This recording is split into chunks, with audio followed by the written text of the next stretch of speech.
The Big Ten has plenty of recruiting updates to get to, commitments already made, some coming up as well. And also, we'll get into the latest betting lines with Matt Sheehan, who's here on the show. You are Locked On Big Ten, your daily podcast on the Big Ten Conference. Part of the Locked On Podcast Network. Your team every day.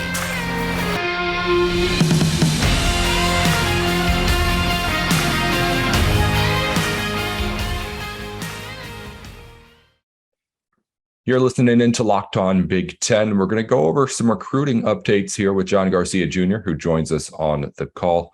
John's brought to us by LinkedIn. LinkedIn Jobs is the official college football recruiting sponsor across the Locked On College Network. LinkedIn Jobs helps you find the candidates you want to talk to faster. Post your job for free at linkedin.com/LockedOnCollege. Terms and conditions apply. John, it's good to have you back here on the show. The football season's just around the corner. I want to talk to you in a minute here about what that's going to look like as teams actually start getting recruits on campus for games. But first, a couple of individual names that I want to get to. One commit and then a commit that's going to be announced here later on today. First, let's get to the commitment that we had recently to Michigan State. Jalen Thompson, defensive lineman, a 4-star recruit who ends up committing to the Spartans. I want to get to the recruiting class the Spartans have as a whole in a minute, but just tell us a little bit more on this guy and what he's about on the field. Yeah, Thompson is your modern day edge rusher, right? He's, 6'4", 240 pounds or so. Great off of the snap of the football, and certainly has developed some moves thereafter. I think, his frame could suggest a lot of things. I think he could stay relatively trim or really bulk up and be more of a hand in the dirt type of player, but you can't have enough pass rushers on your roster. So Michigan State is building that, of course, through the portal and certainly from the traditional high school recruiting ranks. And Johnson is a really nice get. I mean, Cass Tech, where he plays, is maybe the first school that comes to mind when you talk about high school football in the state of Michigan. So always important to keep those kids within state lines. And if you look at the finalists, he said it was Ohio State, Cincinnati, and Michigan State. So at least optically, you get a really nice, impressive win over a couple of teams that are, of course, recruiting rivals in that Big Ten Midwestern footprint, if you will, with OSU and UC. So I think that bodes well for Sparty there as well. And look, there's a ton of connections between Cass Tech and Michigan State. Not only about 1 billion players that have gone from one to the other, but from the coaching perspective, multiple former Cass Tech employees are now at MSU, including the coach from Cass Tech a couple years ago. So naturally, MSU had the inside track in this recruitment for quite some time, but it still is worth noting that they finished the job and got him on the commitment list. So now there's 3 or 4 really nice edge rushers in this class for Michigan State. There's certainly some big fish still out there for the Spartans, and including on the defensive line, but you certainly like where you're at with the class that has been built thus far, especially in the trenches under Mel Tucker in 2023. Yeah, I was looking, and you see a whole lot of 4-star recruits right there in that class. They're ranked right now. Things were, of course, ending today 20th in the nation, but things are far from over still. Where do you see this class going right now? Because I was looking at the list of names here and seeing him as, I think it was like 11th best ranked recruit that they have brought in even in this class. I was thinking they were all right, doing pretty good. Absolutely. Yeah. I think the trench class has been great. There's certainly some big fish that are still out there for Michigan State. And I think they'll be judged on their ability to compete for the David Hickses of the world. Samson Okunlola on the offensive line is the best offensive tackle in the country for us at Sports Illustrated. So naturally heavy hitters in that recruitment. So there's some potential icing on the cake recruitments still out there for MSU, but I do think the foundation, again, especially in the trenches, looks really, really strong. They've hit the wide receiver class as well. They've got their quarterback, Bo Edmondson, from down in Texas. So a balanced group being brought to East Lansing, I think, again, going forward, wrapping up the trench classes with maybe those 2 big fish, 5 stars, All-Americans, however you want to look at it. and then balancing out the class from a numbers perspective, maybe a little bit more in the back seven defensively, and another skill position player or two can be really the beginning of the end to this class, because we know the portal is going to factor in here, sooner rather than later. And look, we're already seeing kids jumping in the portal because of these fall camp battles that are getting decided across the country. So really strong class, another top 25 group, it looks like, for Mel Tucker and company. And there's still some big fish ahead that could sway even more perception towards Mel Tucker and company. What's the ceiling for them? I mean, as far as like just actual recruiting class, like even just ranking here, or more put it into words that you want to too, when you were saying like just the strengths and what they've had. Every school is taking, a specific number of players. It looks like Michigan State's going to be maybe in that 20 range, 22 range of recruits. So I think if you hit on some of the big fish and fill out the class there, I think you've got a potential to threaten the top 10. It's obviously a high ceiling and a target list with some of these recruits that are still out there. And there's probably still a lot of time between now and when they're going to make their decisions. But I think, if you hit on all your top targets, you can threaten a top 10 class. But I think conversely, the floor is probably safely within the top 25. And I think if you're a Michigan State fan, that's right about where you need to be, because, again, the portal is going to supplement, and the development we're starting to see at Michigan State is going to supplement as well. Let's move on. An announcement coming later today from Cameron Lenhart. He's a guy out of Florida, edge rusher, that we keep talking about here today. What is it that has brought him to these Big Ten schools, and do you know at all where he's leaning? Again, that announcement coming up, I think it's like 5:30, 6:30 later on tonight, depending on where you're at. Yeah, Cam at IMG Academy, a team captain down there. So it tells you a lot about his mental makeup and his ability to practice hard. Some of the things we don't talk about enough in talking college football recruiting. But yeah, obviously a great prospect on top of that. Originally from New Jersey, so kind of the Big Ten footprint was really where his recruitment has kind of always been projected to end. Penn State jumped in at one point. Certainly Nebraska is the favorite going into the verbal commitment. And then if you track the visits, that's the only official he took in the summer. So if you're looking at it from a tangible perspective, you got to feel really good about Nebraska's chances, especially relative to the timeline. He's going to pop here right before the season gets going for the Huskers and that game in Dublin. So I do think that Nebraska is probably in the best shape for him. And they're another program that is recruiting really well. I think a lot of folks see the energy there. The portal class was really strong last year. There is a sense of optimism in Lincoln. Of course, they lost all those close games last year. So there's a sense of, if things break the right way, not only could Scott Frost hold on to his job, which is, from a national perspective, what we're talking about the most, but this can actually be a nice season, and it will, of course, be reciprocated in the talent acquisition department. But I think either way, Cam Lenhart is leaning that way in a pretty big way. If he pushed it back and delayed his recruitment, maybe, Penn State and some of these others get more involved. But I do think the sooner the better for the Huskers. And obviously the plan is for Thursday night. So I think he is Big Ten bound for sure.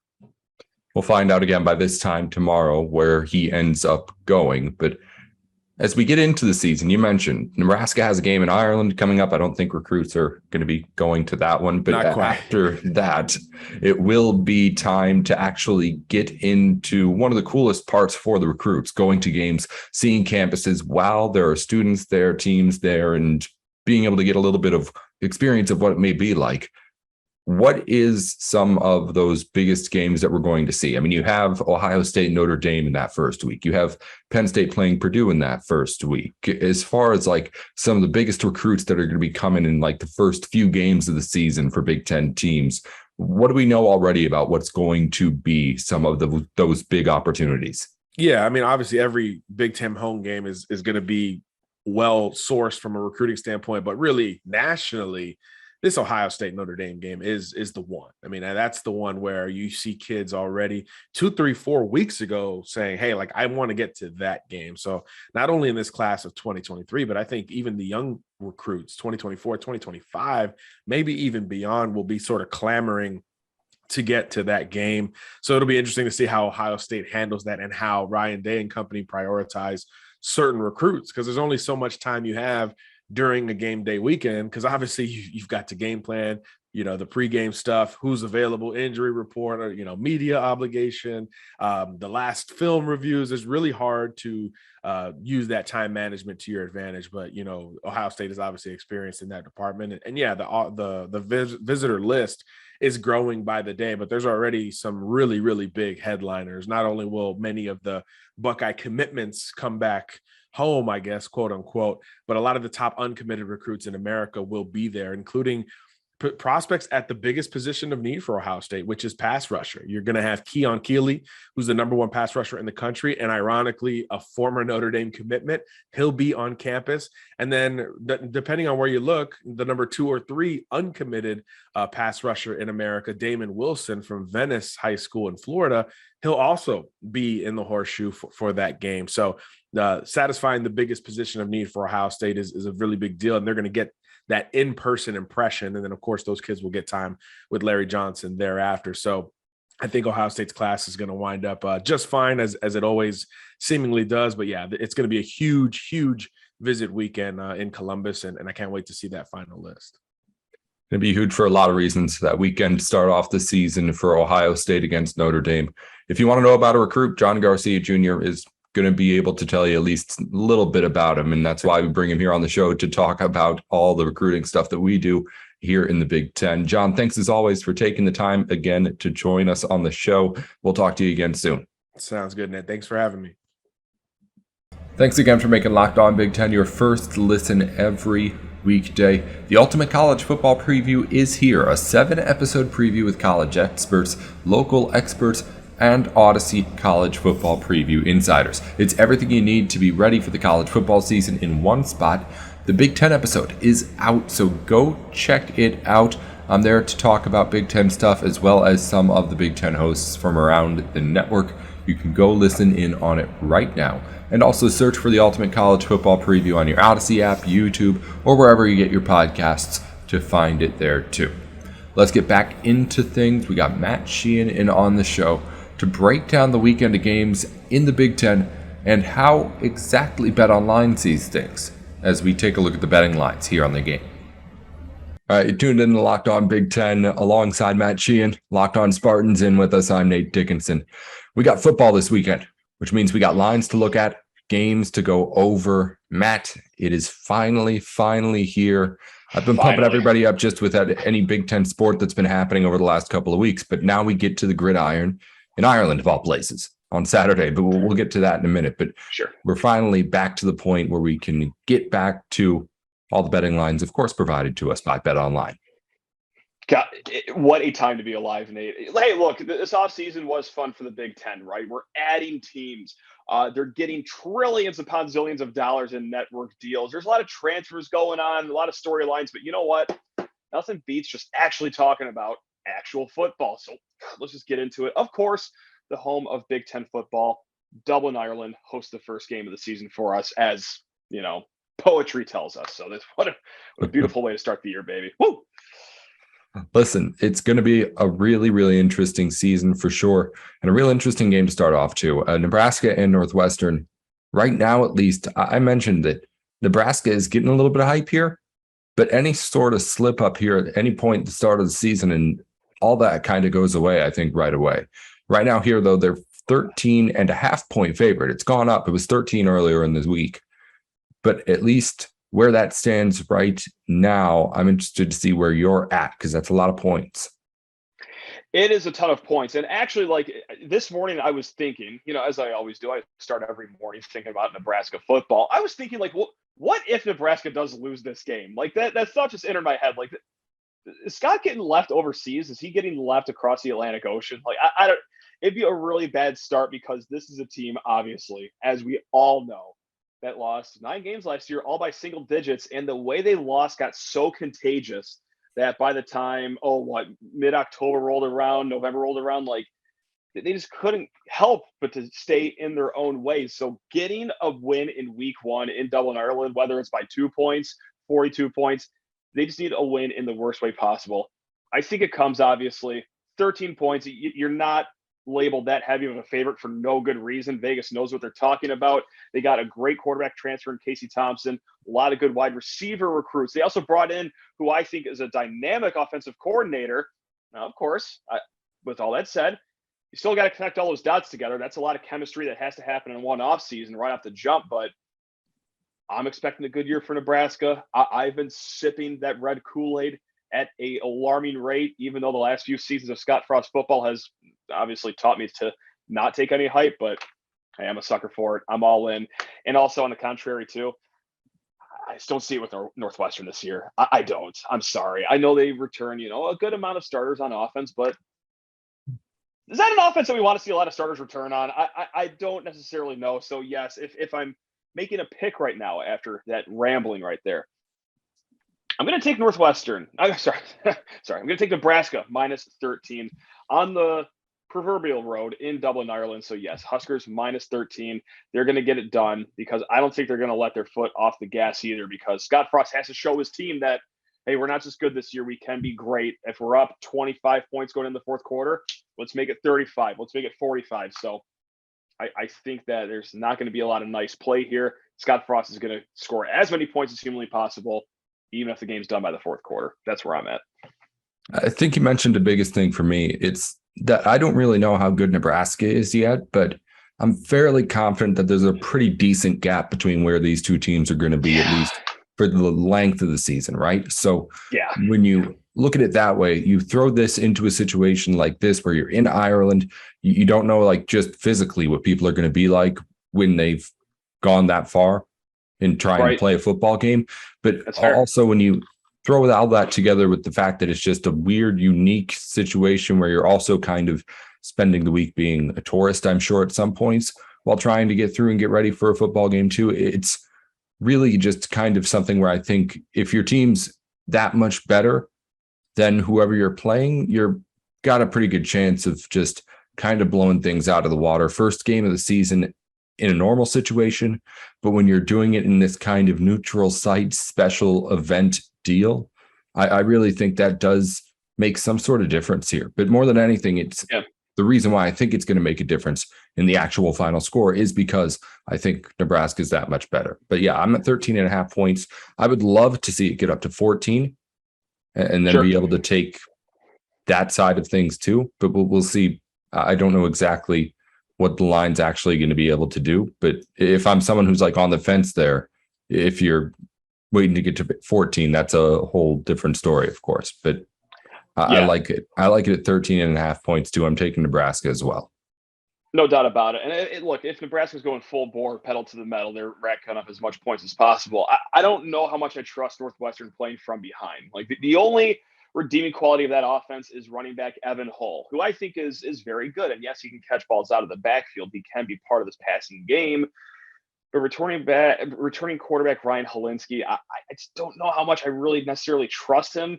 Again, I know he's a returning starter, but what's that saying? It was not a offense that we look back waxing poetically about for the Wildcats last season. Also, can I throw this out there too? BetOnline has the total set at 50. And Nate, you know how much I love my over-unders. We're going over 50. This number seems ridiculous. That's a high number, but again, Vegas knows what they're talking about. And ever since Scott Frost has been on campus at Nebraska, well, since returning to campus, I should say, first game of the season for the Huskers has gone over 50 points each and every one of those years. Now, is that because their offense is usually clicking early? Yes. Is it also on the contrary that maybe their defense is not clicking early and their opponents are racking up a lot of points? Who's to say? Maybe that could be the case, but regardless, they fly past the 50-point mark in week one. They start hot. The only thing I'd maybe give a little pause to is what you said. It is odd flying across the Atlantic, playing in Ireland. That adds a weird X factor. So that brings it down from a 2-unit bet to just we bet responsibly here, a 1-unit bet. But yes, I do like the over 50 points for this game as well. I did look up on the show. We talked about the last 2 games that you've played in Ireland, just D1 football games. We're both also season opening. Teams on average score 4 points less than their season average, whatever they get to Ireland and play that game. Again, that can be partly just opening up the season, whatever it is with the travel, but that's not insignificant, but it's, again, a really small sample size too. And I did leave out the third game that they played most recently in 2012 when Notre Dame scored 50 on Navy. Shoot. But look at that research, though. Only on Locked On Big Ten are you getting this deep of a dive on a game in Dublin, Ireland. Look at us go. Oh, God, you could just tell we can't wait for football here. Here we are just combing through old Ireland college football records here. Maybe just the air's a little thicker over there. The ball doesn't travel as well. That could be completely made up. I have no idea. We're going to find out on Saturday. On Fox, I don't know. right? I just think it matters a little bit. The actual, not even if it's just the travel, but you get into the stadium, it's just a new kind of environment. You don't know what it's going to be like in there. It's just a whole lot of different reasons on top of it being the first game of the year for things to just not go according to plan on offense. I see a lot of ways for it to not work out. I am taking the under in this one, but yeah. Okay.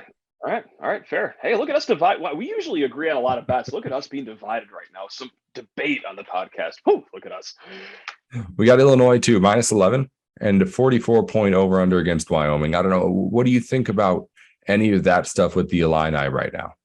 I will not touch that total of 44 just because I quite simply do not know. However, I'm going to cowboy up, Nate. I am going to take Wyoming plus 11. Wyoming does return Mountain West second-team running back Titus Swen. And also, Wyoming really did not like throwing the football last year. They had one of the steepest margins between running the ball and passing the ball in the nation, of course, skewed more heavily towards running. And also, on the other side of the ball, you got Illinois, who's replacing a good amount of their front seven. They're replacing 3 starting defensive linemen, I believe 2 linebackers as well. Again, Wyoming loves to run the ball. And with 11 being that spread right there, this is a trick I used a lot last year on the pod, Nate, is if it's a double-digit spread and a low total, sometimes it just takes one different bounce of the ball away just to keep a double-digit spread in play when the score is supposed to be that low. I think Wyoming hangs around a little bit because of the running game versus Illinois' run defense that they're going to try to see how early that can click with some new faces there. So that's why I'm taking the Cowboys plus 11 here on Saturday, week 0. How fun. I don't know about the line. I don't know what you can expect from Illinois here this season. If I understand, you got to be able to respect Wyoming, and you mentioned a whole lot of things that they have going for them this year. But let's face it, if Illinois is, I think, able to play close to Big Ten football, they're going to be able to win this game pretty handily. Yeah, sure. I wouldn't touch 11. I was going to say, if you want to bet the over, you can. I think this might be like, I don't know, kind of an opposite of a Nebraska Northwestern situation where you do have, I think, an opportunity to score a lot of points if things get out of hand here. But again, 44 is a low number. I don't know about the spread, but I like over 44. Okay.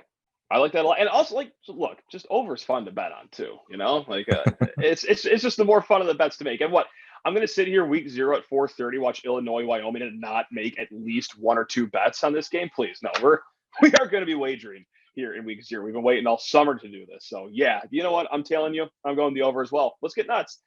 I just think that, if we're talking about first week games, we're talking about games that can get ugly. I think that Northwestern Nebraska game, if it gets ugly, it gets ugly in a way where there's really not that many points scored. I think if Illinois and Wyoming gets ugly, it gets ugly in a way where it's just kind of back and forth for 4 quarters. Yeah, no, honestly, okay, Liz, I'm sorry, Illini fans, but Illinois, Wyoming just screams grimy game coming up ahead. With that said, though, we're taking the over still. We're going for it, baby. We are riding into the sun face first. Yeah, it's not a huge. Again, it's 44 points. It's not like it's not crazy. Yeah. It's not a huge confidence boost in the offenses here, but I do think that if they're, it has a better chance to be that kind of a weird game than, say, playing in Ireland on who knows what. But anyway, sure. Yeah, I don't love anything with the Illinois game, honestly, all that much either. It's a weird game to start off the season for both teams. I love that it's being played, and that's just about it. This is going to be a 0.5 unit bet, both on Wyoming plus 11 and over 44 for me coming up in this one. Just something to wet the beak. Again, we're just trying to grease the gears, getting ready for week 1, which is going to be, I can't wait to talk about that week, man. That's going to be a hoot and a half next week. But hey, week 0, nice little appetizer for us. Let's dip our toes in a little bit. What is your favorite game or favorite look at week one as you take a look at like what teams are looking like, and also Michigan State as well? In those first few games, they've got some interesting matchups too. Like first month of the season, where are you thinking you're going to be able to really see at first what Michigan State's going to start to be all about? Yeah, before rambling about Michigan State here, the game that I'm looking forward to the most in week one is like, I am obsessed with that Penn State at Purdue game. Like, that is going to be awesome. I think that is a wonderful trap situation for Purdue, who has a good amount of hype going in, but also, well, okay, Penn State, it's just another year where they have a lot of hype going in as well. Ross-Ade Stadium is going to be popping. Of course, that was Michigan State's House of Horrors last year, so we'll see if it's going to be that for another highly touted Big Ten team. Now, for Michigan State, it's a good way to start the season. You have Western Michigan at home, Akron at home. Okay, hopefully those are 2 layups. And then on the road at Washington, which is a great litmus test game because, look, Washington didn't even get any votes in the AP top 25. But still, at the end of the day, they are a Power 5 team. They do have Michael Penix as their starting quarterback. Kalen DeBoer is the new head coach when, oh man, hey, remember when Michael Penix had his best year in 2019? Who was his offensive coordinator? It was Kalen DeBoer. Look at that. So they're reconnecting. They're going to be a spicy team. And anytime you hit the road in college football, it could be uh-oh time, especially as you move 1 time zone, 2 time zone, 3 time zones over across this great nation they call the United States of America. That adds a little bit of spice factor to it as well. So it's a winnable game for sure. MSU should win this game, but it's not one you could sleep on. And if they fly back home from Seattle with the win, we're feeling really good about our season as we go into Big Ten play against Minnesota. They don't have a crazy non-conference schedule. That could be an undefeated matchup to start Big Ten play for both those teams. So look, it's a fun month for us Spartan fans. We start hopefully relaxed, okay, it's two MAC opponents. Okay, we start to ramp up the anxiety. We're on the road. We're going to Washington against the quarterback that has given us fits in the past. And then, oh my God, we could have a Minnesota team that Lord knows who is going to come into the stadium any given Saturday when it comes to Minnesota. But that's the fun of it. Is that what you think about Minnesota right now? Because like that's the game I was hinting at when I asked the question too. It's they've got the AP votes that say they are at least a decent football team. But like Michigan's got the expectation to, I think, win that game if you're asking anybody who's going to be following the Spartans. No doubt about it. And like, look, it's just like last year. And I hate to do this whole trope again for a second year in a row, but like I can never figure out Maryland and I can never figure out Minnesota. And this year's the same. Hopefully, like by week 3 or 4, we could have some understanding of who they are. But man, Minnesota was a volatile team last year. Yes, they do have Tanner Morgan returning for quarterback for his seemingly 18th year. They have Ibrahim, the running back, that is now healthy again. Hopefully stays healthy the whole season because he's a great running back, a lot of fun to watch. So, okay, that bodes well for the offense right there. But at the same time, like, can the defense find some footing for Minnesota? I quite simply don't know. So, yes, of the 14 teams in the Big Ten, I'll happily bet on 12 of them because I got a good understanding of what to expect from all 12 of those teams. But, like, no, Maryland – can never figure out. Minnesota, I stay away from those games with a 10,000-foot pole because PJ Fleckball's banana ball, man. I never know what to expect any given week. Well, it's going to be really fun to see how this first game plays out. It's a nice little warm-up. Yeah. Nebraska and Northwestern to get us going before we have a huge week 1. You mentioned a really good game, Penn State, Purdue. Of course, Ohio State and Notre Dame is going to be a really, really fun one as well as we get going to start this football season. But another thing we had on the show, I went over like top games. The first month is really kind of stacked with not only good games, but also really good Big Ten games too, as you go through every week. It'll be fun. I love that they do early Big Ten games now. I was reluctant on it when it started off because, okay, you don't want to get popped week 1 because you're not prepared or anything like that. But no, I've definitely warmed up to it. I like it a lot. So good on you. Was that a Kevin Warren decision? Let's just give him credit anyway. Even if it's not his decision, good on you, Kevin. He's on fire. He's doing great. Yeah, he can't be stopped. He cannot be stopped. Matt Sheehan's on Locked On Spartans every single weekday. And then he follows along with us during the football season and takes a look at all the games, of course, every week as we get our lines from BetOnline, as always, here on this show. Matt, thanks as always for coming on. We're going to have a whole lot to talk about next week as I'm interested to see what some of these lines are going to open up at and then get to by the time we get to the end of the week here. We are going to have 27 best bets for the people next week. It is going to be great. We are going to win maybe so much money. Who's to say? I can't. Thanks, your Matt. expectations. Thanks, Matt. We'll talk to you soon. You got it, Nate. You're the man.